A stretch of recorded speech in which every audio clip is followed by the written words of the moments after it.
बिस्मिल्लाहिर्रहमानिर्रहीम। अस्सलाम वालेकुम। Class second year physics. आज हम स्टार्ट करेंगे चैप्टर नंबर 19। चैप्टर नंबर 19 का हम स्टार्ट कर रहे हैं topic number 4, black body radiations. तो स्टूडेंट्स, अगर मॉडर्न फिज़िक्स को देखा जाए तो मॉडर्न फिज़िक्स की जो शुरुआत है, जो जो उसकी इब्तदा है, वो ब्लैक बॉडी रेडिएशन से ही होती है। अगर हम उसको देखें, इट्स मीन कि अभी तक जो आपने चैप्टर नंबर 17 या 18 तक जो फिज़िक्स पढ़ी है, उसको हम न्यूटोनियन फिज़िक्स का नाम देते हैं या उसको हम क्लासिकल फिज़िक्स का नाम देते हैं। उस फिज़िक्स के बाद कुछ फिनोमिनाज ऐसे रह जाते हैं जिनको उस क्लासिकल फिज़िक्स के अंदर मज़ीद हम स्टडी नहीं कर सकते, या क्लासिकल फिज़िक्स मज़ीद उन क्वेश्चंस का आंसर नहीं दे सकती। तो उसके लिए हमें एक नई फिज़िक्स की ज़रूरत पड़ती है जिसको हम मॉडर्न फिज़िक्स का नाम देते हैं। ठीक है स्टूडेंट्स, आपको याद होगा कि फर्स्ट ईयर के अंदर हमने चैप्टर नंबर 9 पढ़ा था, फिजिकल ऑप्टिक्स। फिजिकल ऑप्टिक्स में हमने लाइट को स्टडी किया था और लाइट के ऊपर पहले वर्क किया था न्यूटन ने, और न्यूटन का कहना यह था कि लाइट रखती है पार्टिकल नेचर, मीन के लाइट बिहेव करती है एज अ पार्टिकल। और उसके 3 साल के बाद, मीन के 1678 के अंदर, हाइजन ने यह प्रूव किया, उसने एक्सपेरिमेंटली इस चीज़ को देखा कि लाइट है जो बेसिकली वेव नेचर रखती है। लेकिन उस वक्त ये कंट्राडिक्शन चल रहा था और काफ़ी लंबे अरसे तक ये इख्तलाफ चलता रहा कि लाइट क्या वेव नेचर रखती है या पार्टिकल नेचर रखती है।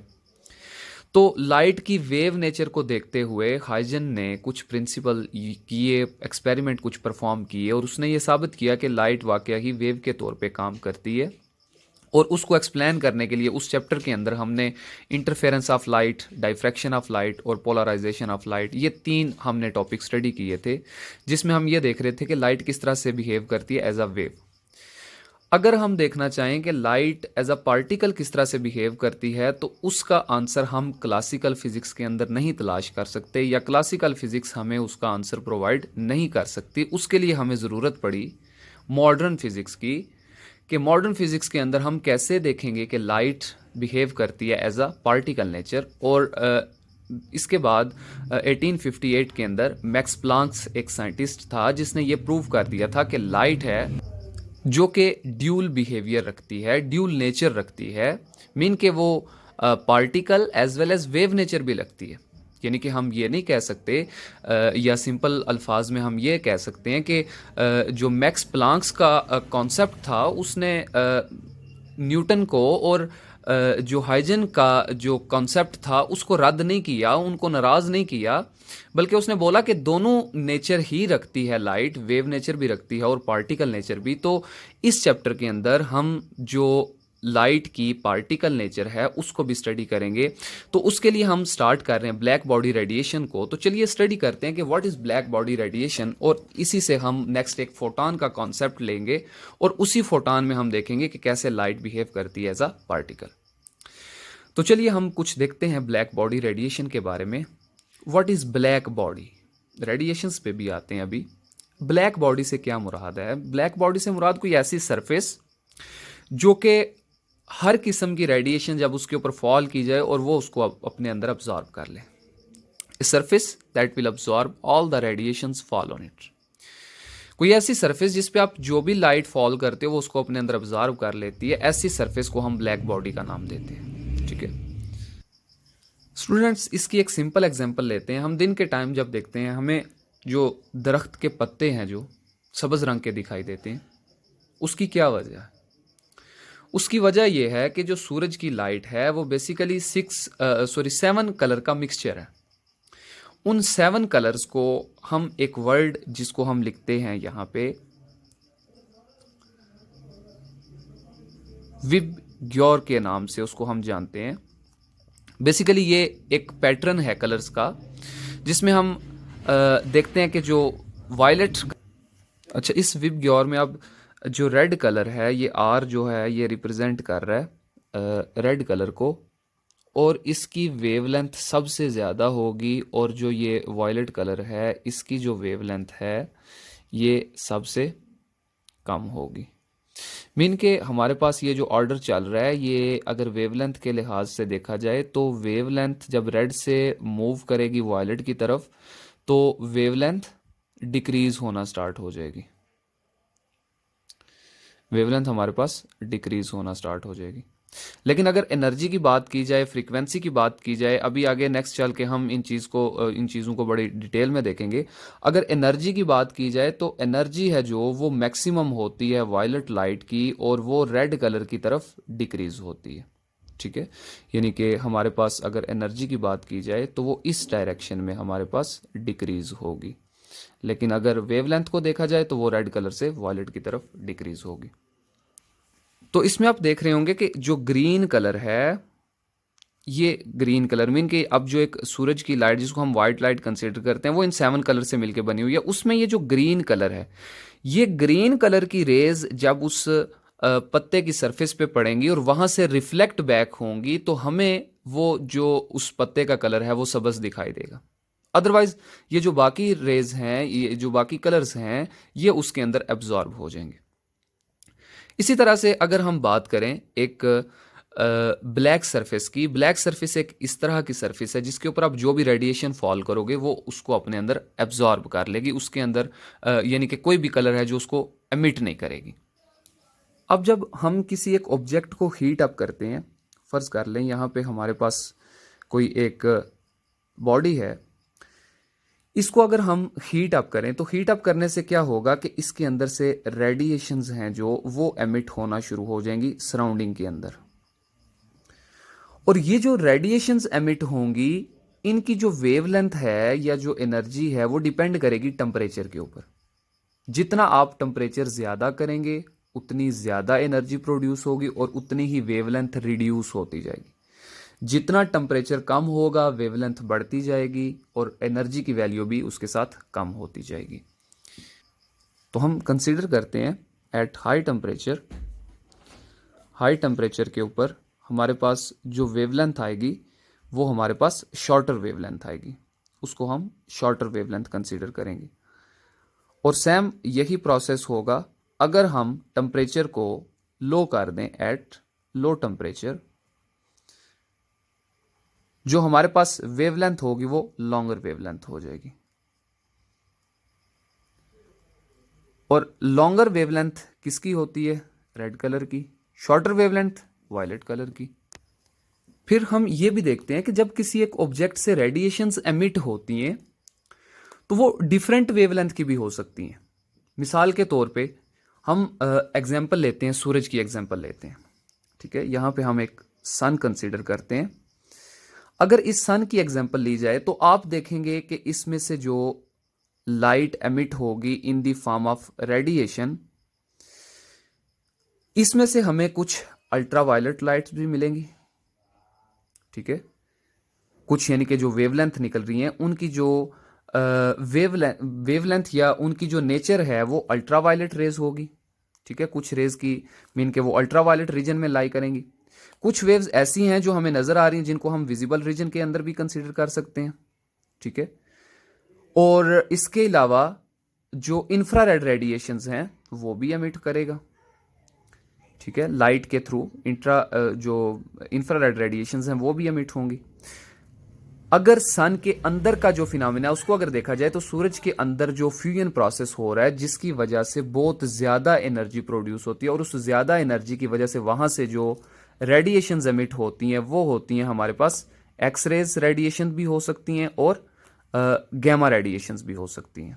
ठीक है, इसका मतलब ये हुआ कि सूरज से अगर हम देखें तो हमें डिफरेंट जो रीजन्स की वेवलेंथ हैं वो मिल रही हैं।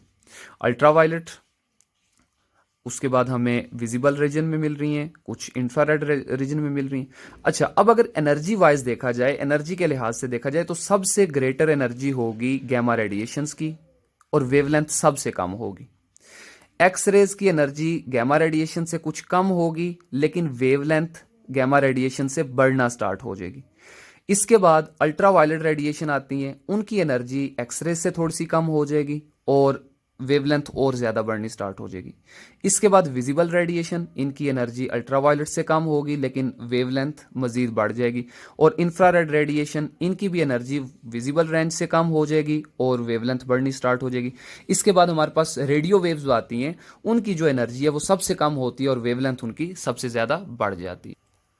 नेक्स्ट स्टूडेंट, ये एक टेबल आपकी बुक में मेंशन है जिसमें हम देखते हैं कि जब किसी एक वायर को हम ले रहे हैं और उस वायर का टेम्परेचर अगर हम इंक्रीज़ करते हैं, लाइक प्लाटिनम वायर हम ले रहे हैं और उसका टेम्परेचर अगर इंक्रीज़ करते हैं, तो रूम टेम्परेचर के ऊपर अगर हम देखें तो मोस्टली अगर एक आयरन की भी एग्जांपल ले लें तो वो अपना जो ब्लैक कलर है या जो एक उसका नेचुरल कलर होगा वो ही शो कर रहा होगा।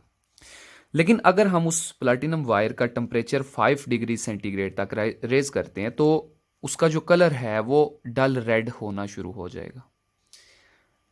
फिर अगर हम 900 तक ले जाते हैं वो चेरी रेड में चेंज हो जाएगा, 1100 पे वो ऑरेंज रेड में चेंज हो जाएगा, 1300 पे वो येलो कलर में चेंज हो जाएगा और 1600 पे वो वाइट कलर में चेंज हो जाएगा। ठीक है, ये आपका जो टेबल है ये एक तो एमसीक्यूज़ के भी पॉइंट ऑफ व्यू से एक इम्पोर्टेंट टेबल है, ये आपको याद होना चाहिए। एमसीक्यूज़ के अंदर इनमें से कोई एक आपसे क्वेश्चन पूछ लिया जाता है कि किस टेम्परेचर पे जो आपका कौन सा कलर आपकी जो मेटल सरफेस है वो शो करती है। तो स्टूडेंट, इस टेबल से हमने जो चीज़ सीखनी थी वो क्या है, वो ये है कि जैसे हम टेम्परेचर की वैल्यू को इंक्रीज़ करते जा रहे हैं, हमारी जो लाइट्स जो कलर प्रोड्यूस हो रहे हैं उनकी जो वेवलेंथ है वो भी शॉर्टर होती जा रही है। देखें यहाँ पे जो हमने रेड कलर को शो किया हुआ था जिसकी वेवलेंथ सबसे ज़्यादा थी, यहाँ पे हम देख रहे हैं 500 पे रेड है, फिर 900 पे चेरी रेड में चेंज हो गया, 1100 पे ऑरेंज रेड में चेंज हो गया, मीन के रेड से ऑरेंज में आ गए टेम्परेचर बढ़ने से, और टेम्परेचर हम 1300 तक ले गए तो वो येलो में आ गए। इट्स मीन कि जैसे हम टेम्परेचर को इंक्रीज़ करते जाएंगे, टेम्परेचर के इंक्रीज़ होने की वजह से वेवलेंथ हमारी शॉर्टर होती जाएगी।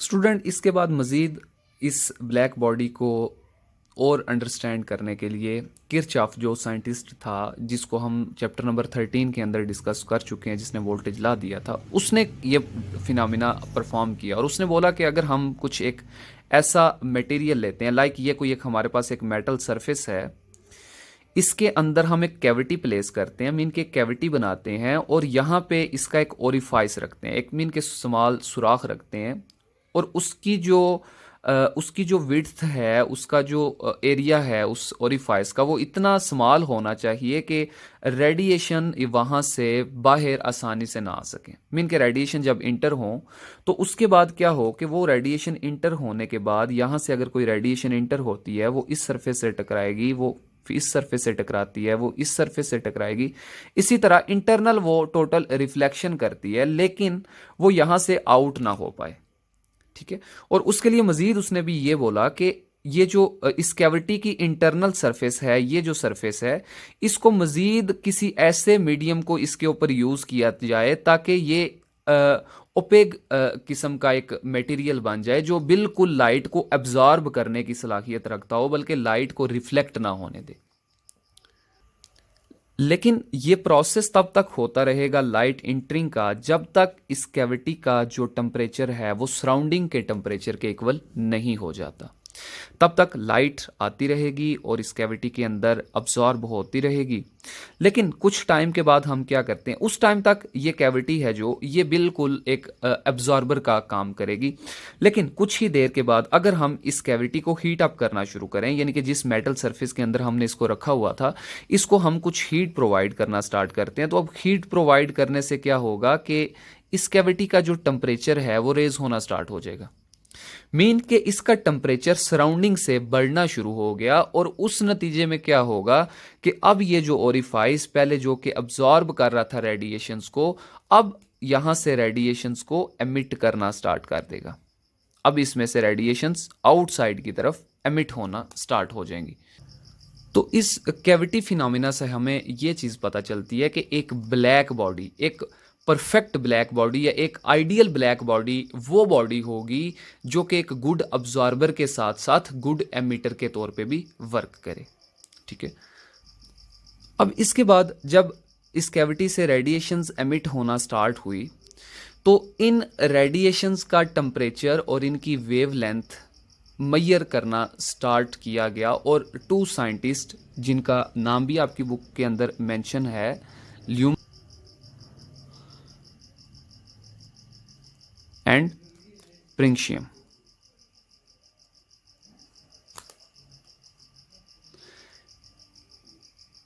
ये दो साइंटिस्ट थे जिन्होंने वर्कआउट किया और उन्होंने जो रेडिएशंस यहाँ से एमिट हो रही थी उनका टेम्परेचर और उनकी जो वेवलेंथ थी उसको फाइंड आउट करना स्टार्ट किया। इन दोनों साइंटिस्ट ने एक डिवाइस बनाई जिसको नाम दिया गया थर्मोपाइल रेडिएशन डिटेक्टर। इस डिवाइस के थ्रू इन्होंने क्या किया कि जो कैविटी के अंदर से, उस ब्लैक बॉडी कैविटी के अंदर से जो रेडिएशंस एमिट हो रही थी, जिस कैविटी बॉडी को फर्नेस में रखा गया था या जिसको टेम्परेचर प्रोवाइड किया गया था और अब वो कैविटी रेडिएशंस एमिट कर रही थी, उन एमिट होती हुई रेडिएशंस को इन्होंने फॉल करवाया किसी एक मिरर सरफेस पे, फिर उनको फॉल करवाया एक प्रिज्म पे।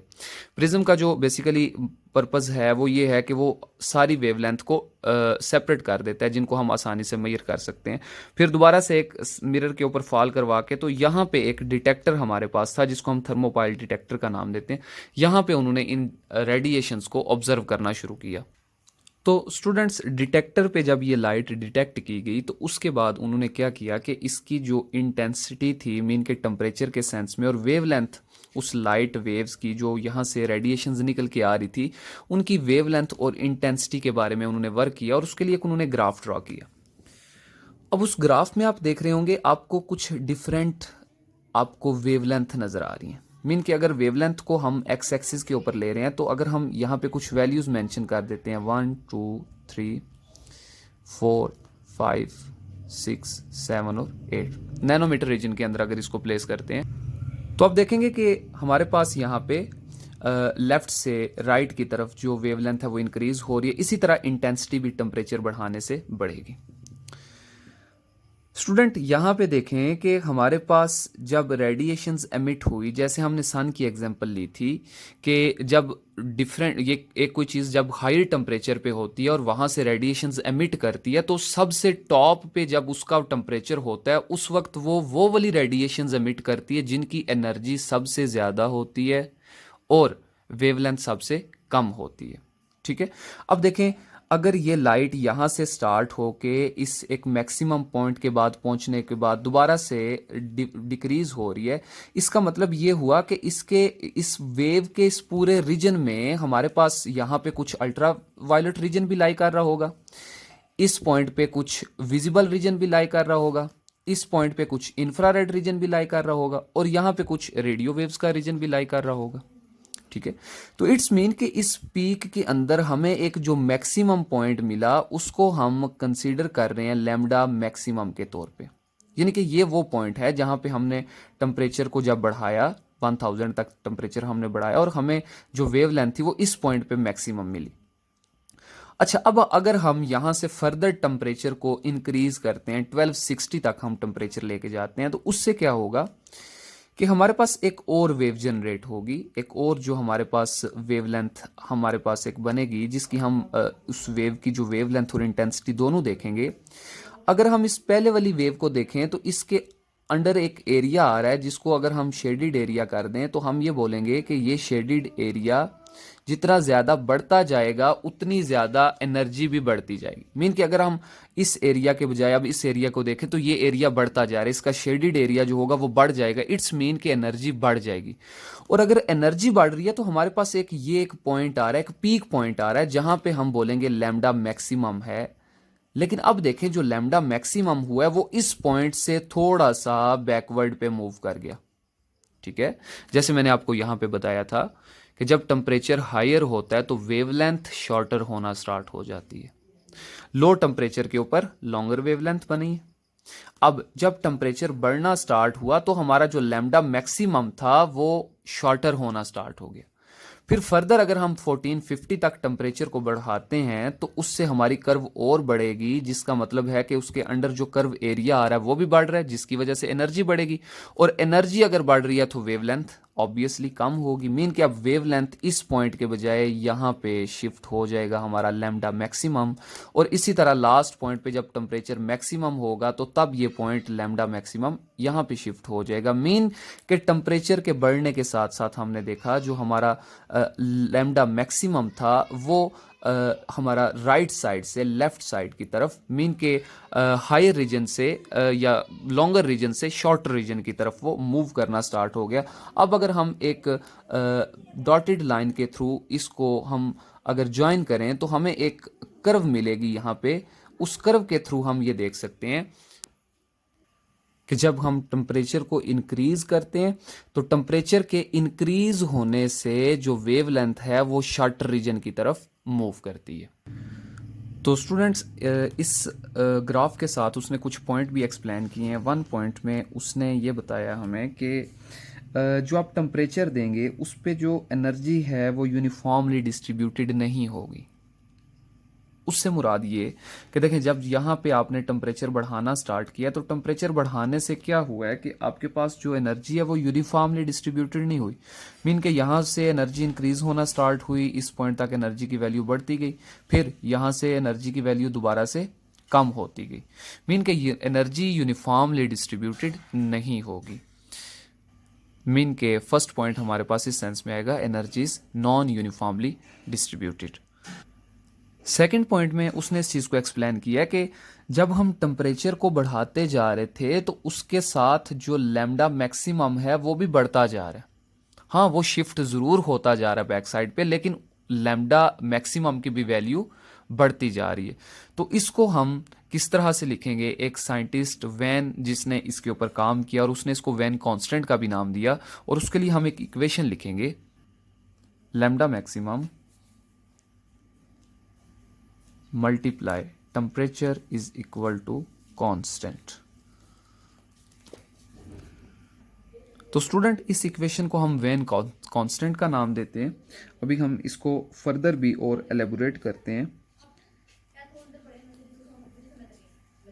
इसको नाम देंगे वैन्स कांस्टेंट का, और इसको हम नेक्स्ट एलेबोरेट करते हैं।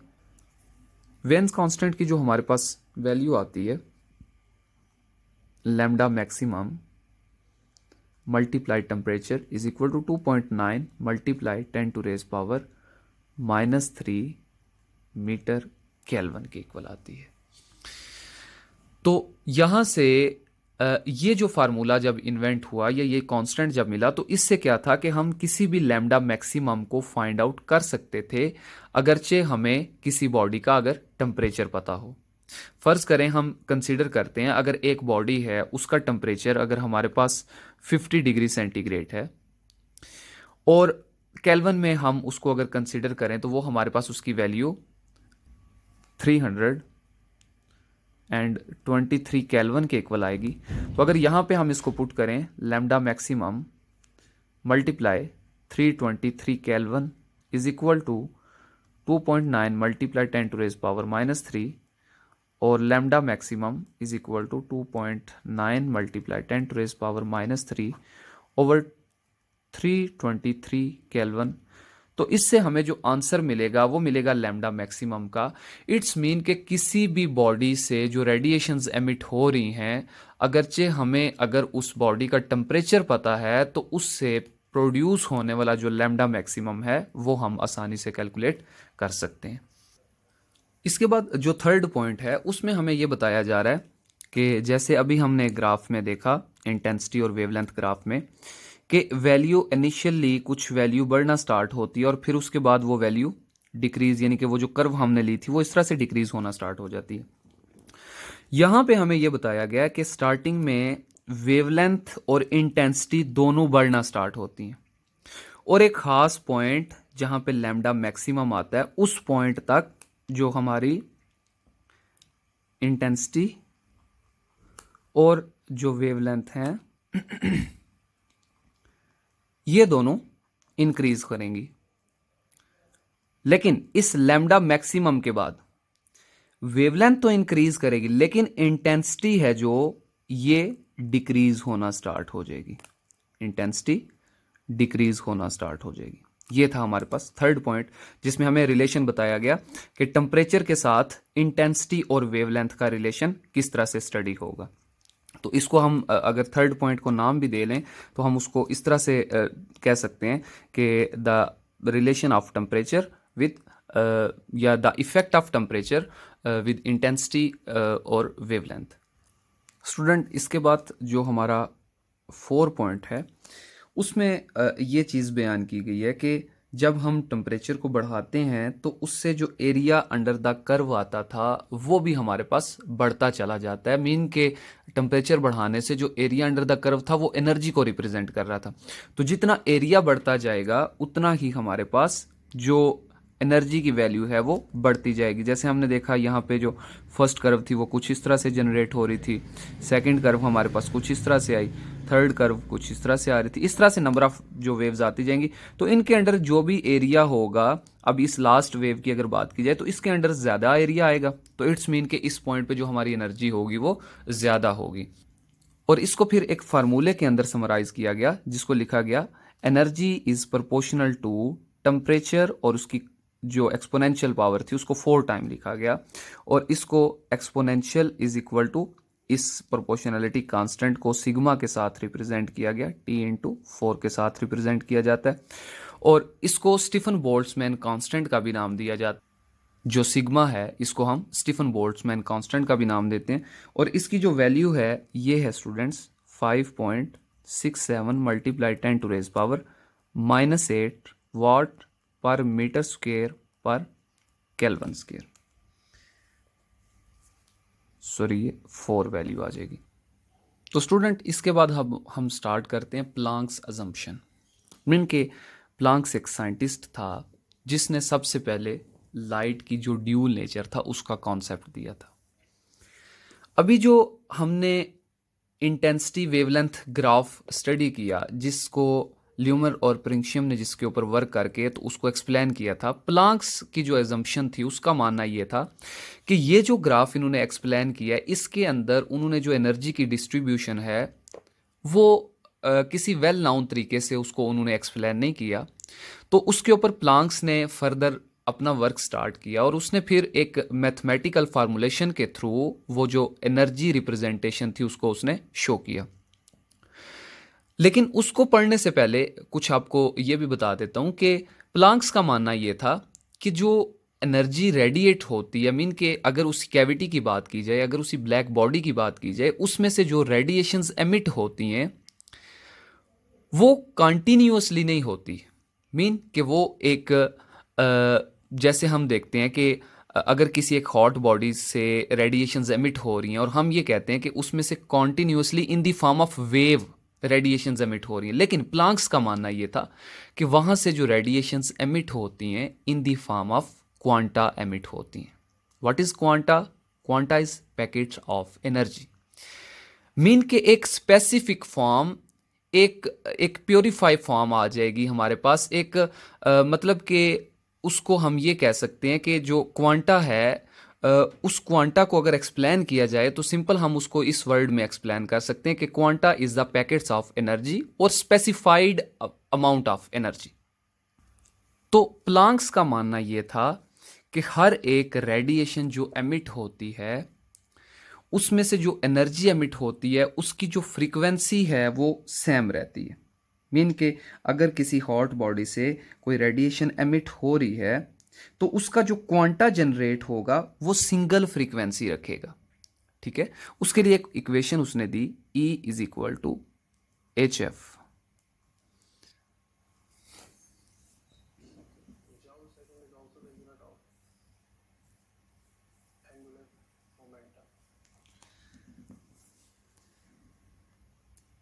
इससे पहले एक हमारे पास इसकी ये फॉर्म बनती है E प्रोपोर्शनल टू F, और प्रोपोर्शनलिटी साइन को खत्म करके हम H लिखते हैं जिसको हम नाम देते हैं प्लांक्स कांस्टेंट का। और इसकी जो वैल्यूज हमारे पास आती हैं वो आती हैं 6.63 multiply 10 to raise power -34 joule second. और इस कांस्टेंट को फिजिक्स के अंदर एक फंडामेंटल कांस्टेंट माना जाता है। ठीक है, और इसी वर्क के ऊपर प्लांक्स को नोबेल प्राइज़ दिया गया 1918 के अंदर।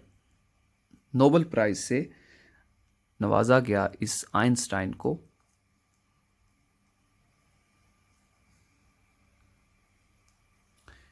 जो इसने कॉन्सेप्ट पेश किया था कि जो एनर्जी है वो in the form of wave नहीं एमिट होती बल्कि in the form of quanta. अच्छा, ये एक कैसा कंसेप्ट है कि वेव की फॉर्म में नहीं एमिट होती, मतलब कि आइंस्टाइन से पहले जो चीज़ मानी जा रही थी वो ये थी कि एनर्जी है जो ये इस तरह in the form of wave जो एमिट होती है। लेकिन आइंस्टाइन ने ये बोला कि होगी बेशक ये वेव ही, लेकिन इस तरह से ये मतलब कि टाइनी पार्टिकल की शेप में आ जाएगी और हर एक जो ये स्मॉल वेव है ये एक्ट करेगी एज अ पार्टिकल जिसको हम नाम देंगे क्वांटा का। ये कंसेप्ट दिया था आइंस्टाइन ने। थी वो वेव ही, लेकिन जब उसको स्मॉल पार्टिकल के तौर पे लिया गया और हर एक small particle act like a quanta. बच्चों, इसके बाद जो मैक्स प्लांक्स का काम था वो ये था कि उसने फोटॉन्स के बारे में इंफॉर्मेशन दी। बेसिकली फोटॉन क्या है, इसी कॉन्सेप्ट को उसने यूज़ किया कि कोई भी जो वेव है वो कॉन्टीन्यूस फॉर्म में एक वेव नहीं होती, बल्कि जब हम उसको टाइनी पार्टिकल की नेचर में ले आते हैं तो वो एक क्वांटा की नेचर बन जाती है। और एक स्पेसिफिक अमाउंट ऑफ एनर्जी से जब कोई क्वांटा मूव करता है तो हम उसको नाम देते हैं फोटॉन्स का। ठीक है, यानी कि एक ऐसा टाइनी बंडल जिसको फर्दर हम सब डिवाइड नहीं कर सकते, जो कि एक पार्ट है किसी इलेक्ट्रोमैग्नेटिक वेव का, उसको हम नाम देंगे फोटॉन का। तो इसका मतलब ये हुआ कि एक इलेक्ट्रोमैग्नेटिक वेव जो मूव करती है वो in the form of photon move करती है। यानी कि इसके अंदर ये जो कंटिन्यूअस वेव है, इसको अगर क्लासिकल कंसेप्ट के बजाय मॉडर्न फिजिक्स के कंसेप्ट में देखा जाए तो इसके अंदर ये नंबर ऑफ जो फोटॉन्स हैं ये मूव करते हुए जा रहे हैं, ये इसके अंदर कॉन्टिन्यूसली मूव कर रहे हैं। और इनकी मोशन की वजह से जो एनर्जी गेन की जो इक्वेशन अभी हमने लिखी E is equal to H है। तो फोटॉन को सिंपली हम पैकेट्स ऑफ एनर्जी का भी नाम देते हैं।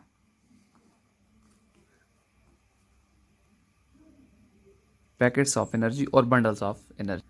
इसके बाद इलेक्ट्रोमैग्नेटिक वेव्स का एक स्पेक्ट्रम शो किया गया है और इस स्पेक्ट्रम को मैं स्टार्टिंग में विब ग्योर के साथ आपको बता दिया मैंने कि कलर के साथ साथ कैसे टेम्परेचर और जो टेम्परेचर के बढ़ने के साथ एनर्जी और वेवलेंथ का रिलेशन किस तरह से बनेगा।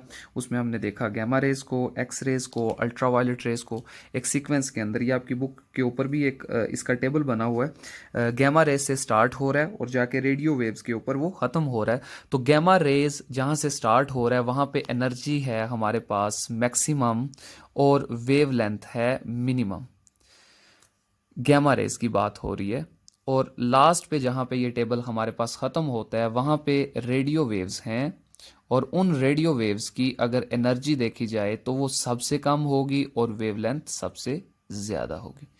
तो स्टूडेंट, ये था ब्लैक बॉडी रेडिएशंस का कॉन्सेप्ट, जिसमें हमने देखा कि ब्लैक बॉडी रेडिएशन क्या चीज़ है, किस तरह की सरफेस है, किस तरह रेडिएशंस को एमिट और अब्जॉर्ब करती है, किस तरह से साइंटिस्ट ने उस कैविटी के अंदर से एमिट होने वाली